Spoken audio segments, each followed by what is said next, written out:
नमस्कार दोस्तों, कुल्हा study channel पर आपका स्वागत है। मैं हूं पीके मिश्रा, प्रयागराज की धरती से। आज हम आपको बताएंगे निबंध लिखना। निबंध कैसे लिखा जाता है। हर वर्ष क्लास 10 और क्लास 12 हिंदी पेपर में निबंध ज़रूर आता है और अच्छे नंबर मिलते हैं अगर आप अच्छे से निबंध लिख देंगे तब। तो निबंध आइए शुरू करते हैं। आज हम आपको बताएंगे लॉकडाउन पर निबंध। लॉकडाउन पर निबंध, त्यौहार पे निबंध, बेरोजगारी पे निबंध, प्रदूषण पे निबंध। निबंध कई प्रकार के हैं, लेकिन आज हम आपको बताएंगे लॉकडाउन निबंध। समस्या या समाधान। निबंध कैसे लिखा जाता है। पहले हम रूपरेखा लिख लेंगे। एक प्रस्तावना, दूसरे पर लॉकडाउन के लाभ, 3 नंबर लॉकडाउन के से हानि और 4 उपसंहार। प्रस्तावना हेडिंग डालेंगे और लिखना शुरू कर देंगे।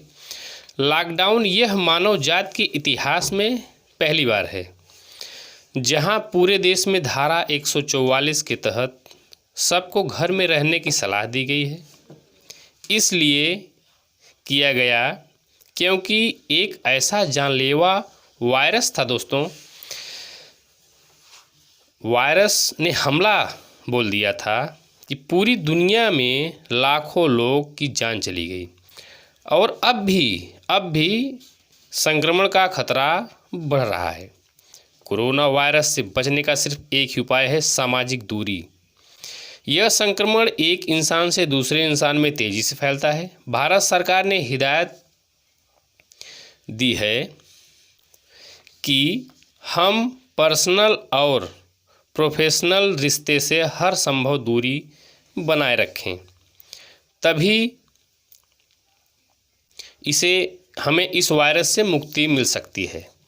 भारत के सभी राज्यों में लोग घर पर रहकर सरकार के निर्देशों का पालन कर रहे हैं। अब देखिए लॉकडाउन के लाभ। कोरोना वायरस जो आया है उसमें लॉकडाउन का लाभ क्या है। लॉकडाउन के लाभ हेडिंग डाल दीजिए। रोज़मर्रा की ज़िंदगी में हम कार्यालय में कार्यों में इतने व्यस्त हो जाते हैं कि हमें अपने परिवार के साथ वक्त बिताने का मौका नहीं मिलता। पहले 21 दिनों का लॉकडाउन में हमें ये बेहतरीन पल मिले जिसमें हमें अपने प्रियजनों के साथ वक्त व्यतीत किया। जहां कुछ लोगों ने यूट्यूब से वीडियो देखकर भोजन बनाना सीखा, कुछ लोगों ने घर पर परिवार संग अंताक्षरी खेला, कुछ ने मशहूर चलचित्र और वेब सीरीज भी देखी। कुछ लोगों को जिन्होंने अपने बच्चों के साथ वक्त बिताने का अवसर नहीं मिलता था, लॉकडाउन के कारण यह अवसर प्राप्त हुआ। बच्चों के साथ वीडियो गेम्स, कैरम बोर्ड और तमाम खेलों का आनंद लिए।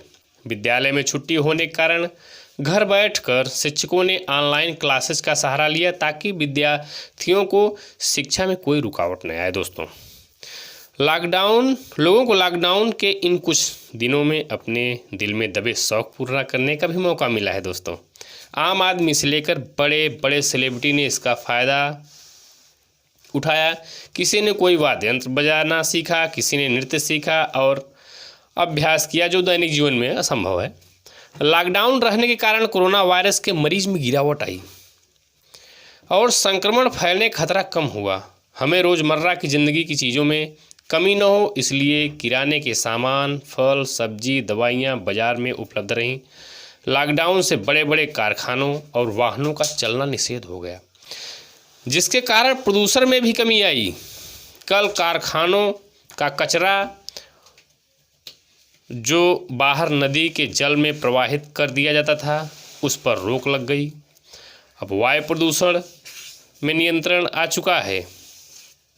साथ ही जल और ध्वनि में भी गिरावट आई, जो प्रकृति के लिए लाभदायक है। परिंदे आकाश में स्वच्छ रूप से सैर कर रहे थे इस लॉकडाउन में। दोस्तों, आपने देखा होगा बड़ी साफ सुथरी हवा आपको मिल रही होगी। वायु पहले से मुकाबले शुद्ध हो गई थी। आकाश का रंग नीला है और रंग को हम भूल गए थे। लॉकडाउन के कारण प्रदूषण वातावरण से हर प्रकार से शुद्ध हो गया है।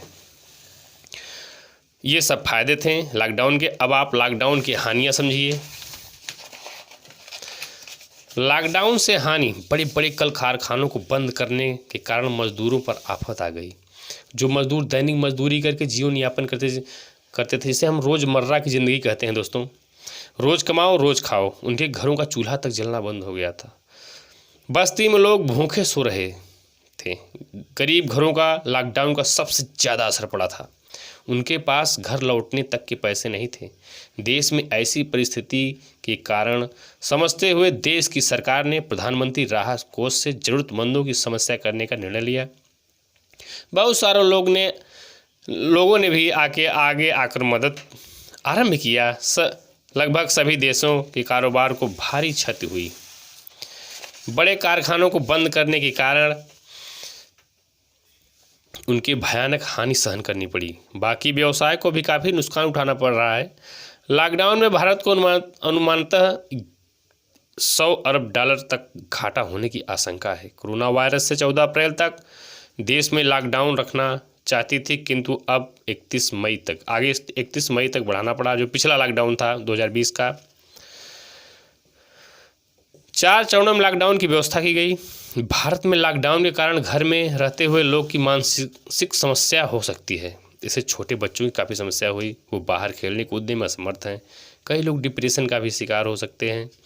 इन सब से बचने के लिए एक उपाय यह है कि अपने कुछ ज़्यादा से ज़्यादा कामकाज में लगाएं रखें। इसमें यह सब ख्याल रखें, मानसिक न आए। अब आप चलिए उपसंहार लिख दीजिए। उपसंहार में भारत में प्रधानमंत्री श्री नरेंद्र मोदी ने कोरोना में प्रकोप को नियंत्रण करने के लिए 14 अप्रैल तक पूरी तरह से लॉकडाउन की घोषणा की थी, लेकिन संक्रमण को बढ़ता देख 4 चरणों में 31 मई तक बढ़ा दी। इसके निर्देश का पालन करना हमारा कर्तव्य है, ताकि शीघ्र इस जानलेवा बीमारी से मुक्ति मिल सके। तभी हम और हमारी सरकार सामान्य जीवन व्यतीत कर पाएंगे। जिंदगी से बढ़कर कोई चीज़ नहीं है। घर पर रहकर ही हम इस महामारी पर नियंत्रण कर सकते हैं। दोस्तों, इसी प्रकार जो है आपको निबंध लिखना है। ये लॉकडाउन पर निबंध था। हमारा आगे निबंध और आएगा, पर्यावरण प्रदूषण पे आएगा, बेरोजगारी पर भी आएगा। तो दोस्तों, कुल्हा एसटी चैनल को सब्सक्राइब कर लीजिए, लाइक कर दीजिए, कमेंट करके बताएं आपको लॉकडाउन पर ये जो निबंध हमने आपको बताया आपको कैसा लगा है। जय हिंद, जय भारत। नमस्कार दोस्तों।